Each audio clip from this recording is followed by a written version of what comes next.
וברגע שיצאנו מהממ"ד, דודה שלי התקשרה לאמא בצרחות, תפתחו את הפייסבוק, תפתחו את הפייסבוק.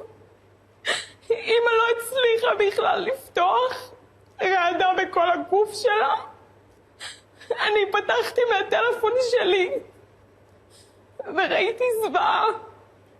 ראיתי את האסון הכי גדול שאפשר בכלל לדמיין. סבתא שלי על הרצפה בבית שלה, רצוחה בסרטון.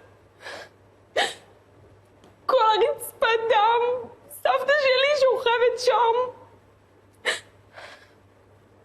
המחבל פשוט לקח את הנייד הפרטי שלה, צילם אותה והעלה את זה לקיר פייסבוק הפרטי שלה.